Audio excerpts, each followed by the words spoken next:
В конференц-зале Кабинета министров прошла расширенная встреча премьер-министра Владимира Делба с представителями бизнеса. В диалоге участвовали руководители ведомств, депутаты, банки и предприниматели. Обсуждали условия работы бизнеса и меры по развитию экономики. Главная цель не только обозначить проблемы, но и выработать их решения. Абхазский бизнес – это не только цифры в отчетах и показатели о выпущенных товарах, оказанных услугах, выполненных работах. На самом деле это намного больше. Это именно тот стимул для развития нашей национальной экономики. Безусловно, мы сегодня живем в непростое время, и нам всем необходимо скоординировать свои действия, проявлять гибкость и реализовывать масштабные проекты для конкретной цели, для развития нашего государства.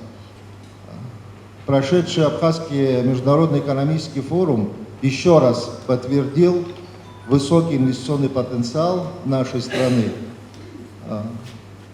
По заключенным соглашениям и договорам теперь нужно фактически реализовывать эти договоренности. И вчера было подписано распоряжение правительства о ходе реализации достигнутых договоренностей.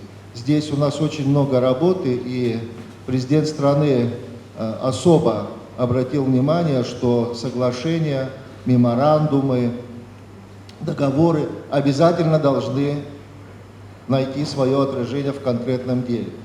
Но, безусловно, без вот такого диалога, без общения с бизнесом, это, безусловно, сделать сложно. Мы бы хотели сейчас обсудить, еще раз повторюсь, уважаемые друзья, абсолютно на доверительной форме обсудить важнейшие проблемы, которые стоят у бизнеса. Встречу начали с обсуждения новых мер господдержки предпринимателей. В 2026 году в республике планируют запустить несколько программ. Их представил министр экономики Теймураз Миквабе. Первое, что хотел бы выделить, это программа льготного кредитования через российские финансовые институты, о которой, я уверен, многие из вас уже слышали. На текущий момент уже ведется прием заявок в рамках этой программы. Из основных параметров программы это стоимость инвестиционного проекта от 50 миллионов рублей и выше.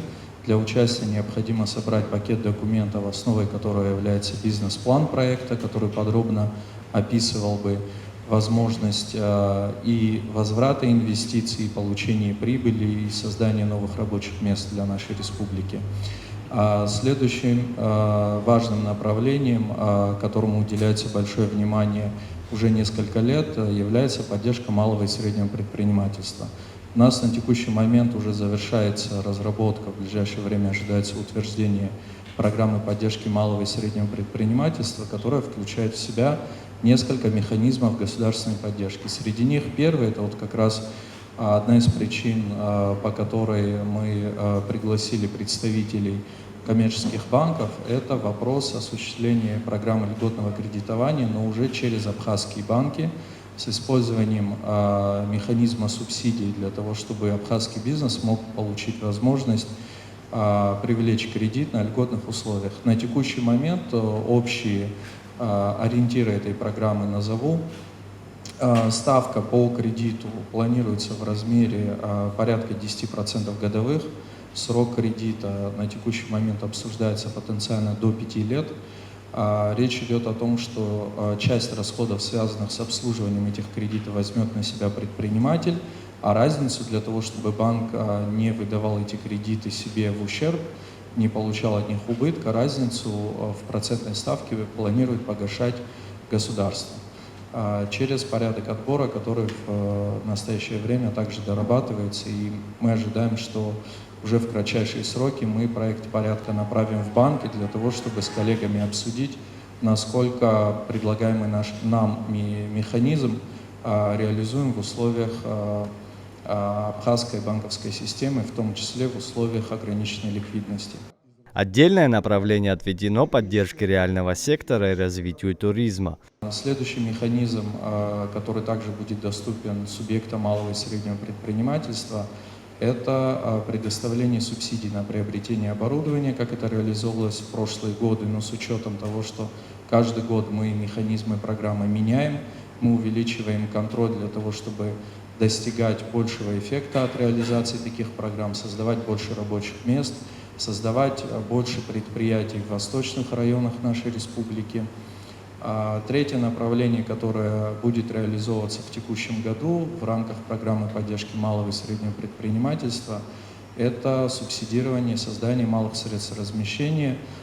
Речь идет о некапитальных строениях и механизме, при котором государство покрывает до 50% от стоимости объекта, то есть отдельно взятого номера в средстве размещения, либо отдельно взятого строения некапитального, которое само по себе является отдельно взятым номером.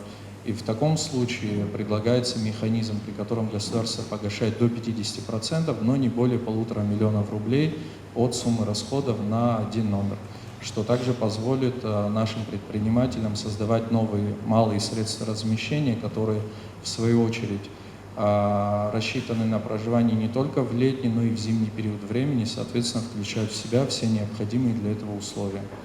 Также разрабатываются программы для экспортоориентированных предприятий. Среди программ, которые ранее не реализовывались или, во всяком случае, не реализовывались в таком виде, как планируется в настоящее время, в соответствии с поручением президента Республики Абхазия, разрабатывается программа поддержки экспортоориентированных предпринимателей.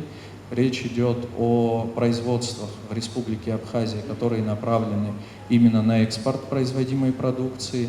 Речь идет и о помощи с оформлением необходимой разрешительной документации на вывоз за пределы Республики Абхазия, на ввоз на территорию, например, Российской Федерации, участие предпринимателей в выставках.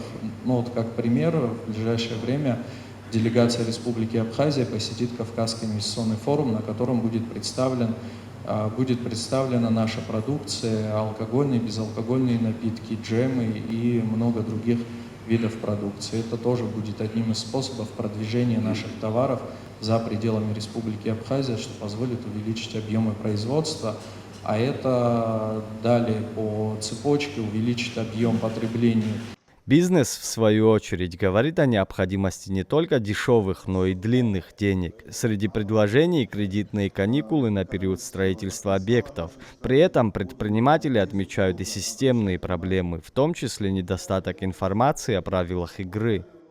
И нам хотелось бы, вот большая просьба, когда законодатель, либо исполнительная власть, когда решает вносить какие-то законы, либо в законодательные акты изменения, либо новые подзаконные акты, чтобы... В налоговой сфере. Да, и в налоговой сфере, и в таможенной сфере, чтобы как-то вот обращались все-таки к нам. Нас ведь очень мало. То есть, чтобы не было такого сюрприза, как в 2022 году, когда появились новые таможенные пошлины на ввоз насаждений. То есть, это как 15 рублей я инвестирую, получается, в наш генофонд сельскохозяйственные новые сорта и новые гибриды цитрусовых. Но при ввозе я плачу 15 рублей. Было 10 рублей, ныне потом 15 рублей. И это было сюрпризом большим, потому что мы не знали, что исполнительная власть ввела новый подзаконный акт, где мы платим 15 рублей за ввоз. Ну и плюс, конечно, НДС на ввоз также новых технологий и минералов и пестицидов.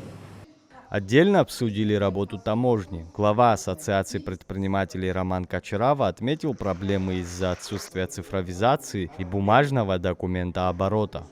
Мы до сих пор не принимаем сертификаты СТ1 в электронном виде. Уже зачастую, когда мы приезжаем, приезжает машина или вагон на заводе отгружается, в России у них уже все везде электронный документооборот, сертификат и ЦМР и так далее в электронном виде принимаются. Нам прям срочно это нужно. Я думаю, что вы увидите, насколько это облегчит жизнь и экспортерам, и импортерам, и самой таможне. И вот еще, допустим, есть нюанс, ну вот выходные дни или там новогодние праздники. Очень часто из-за того, что, ну вот, наверное, не хватает цифровизации, может рабочих рук не хватает и так далее, получается, что мы не можем завести продукцию, допустим, в те же самые новогодние праздники. То есть нам нужно, вот, наверное, все вместе над этим поработать, сделать так, чтобы таможня у нас была, наверное, самым передовым госорганом именно в плане цифровизации, чтобы весь документооборот принимался в электронном виде. Вот поверьте, это очень сильно облегчит, ускорит как экспорт, так и импорт. В таможенном комитете сообщили, что предложения по цифровизации уже подготовлены и будут внесены в Кабмин в начале мая. На данном этапе, 1 мая, Государственный таможенный комитет готов представить в Кабинет министров проект автоматизации программных продуктов, где в одно окно цифровизация и все сертификаты и разрешительные документы лицензионные будут отражаться в программном продукте Государственного таможенного комитета. Также ведется работа по упрощению взаимодействия с российскими партнерами, что должно ускорить движение товаров и снизить нагрузку на бизнес. 2026 года вступило постановление с изменениями ставок сборов, которые в ряды понизились, что, безусловно, это ощущает бизнес. На этапе гармонизации, первые этапы гармонизации были проведены текстильные изделия, увеличение ставок пошлин, часть строительных материалов, рассматривается увеличение ставок пошлин второго этапа, это подакцизных товаров, часть строительных материалов и автотранспортные средства на леворукие и праворукие транспортные средства. На данный момент рассматриваем данный проект взаимного учета, досмотра, меры контроля, чтобы, если сказать на обычном языке, чтобы было всем доступно, чтобы наши пломбы, транспортные средства, которые пломбируются, они признавались на территории Российской Федерации нашими коллегами в этом направлении по защищенным каналам, Государственным таможенным комитетом куплено необходимое оборудование, работаем в этой частности. И в ближайшее время мы надеемся, что достигнем совместных договоренностей, и этот механизм будет работать, что упростит нашим экспортерам перемещение. Важность законодательного обеспечения этих процессов отметил депутат Резо Зантария. Он подчеркнул, что в условиях открытого рынка местным производителям становится сложно конкурировать с импортной продукцией. Поэтому государственная поддержка должна быть усилена. Мы сегодня понимаем, что торговля, с одной стороны, это хорошо, что сегодня обеспечила там продовольственную программу, ведь государство не занимается доставкой муки, сахара, картошки и так далее, а занимается бизнесом. Бизнес с этим справляется практически во все времена, складывает. И наш бизнес, наши предприниматели с этим удобно справляются. И говорю, что они великолепно, если завтра удвоится население, они все равно это обеспечат. Но это немного называется вымывание денег. Практически мы покупаем, увозим деньги за пределы и опустошаем свой карман.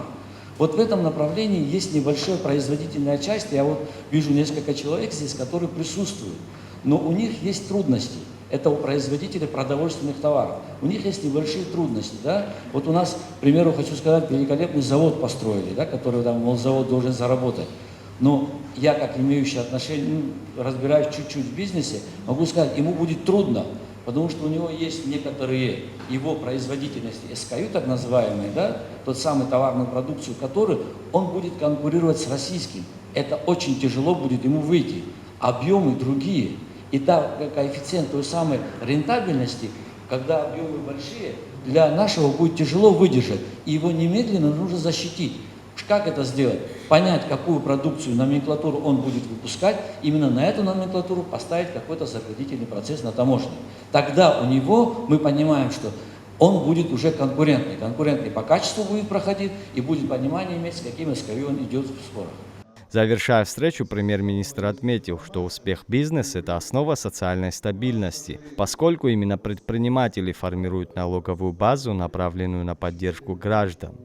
Послезавтра состоится заседание правительства, вот о чем говорит Бакур Шурбеевич, будут приниматься важнейшие решения. В очередной раз будут индексироваться размеры социальных пособий и пенсионного обеспечения для наших граждан. И я хочу сказать, что именно ваш труд и добросовестное отношение к уплате налогов дает государству возможность принимать такие решения.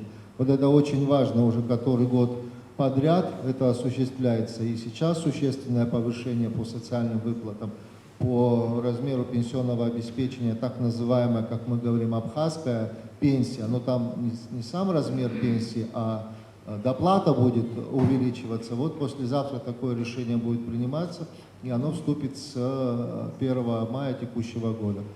Вот еще один вклад в социально-экономическое развитие нашей страны, нашего бизнеса. Вот еще раз большое спасибо за участие в этом благородном деле. По мнению участников, подобный формат открытого диалога между властью и бизнесом должен стать регулярной практикой. Заур Кварча, Торник Амичба, Абаза ТВ.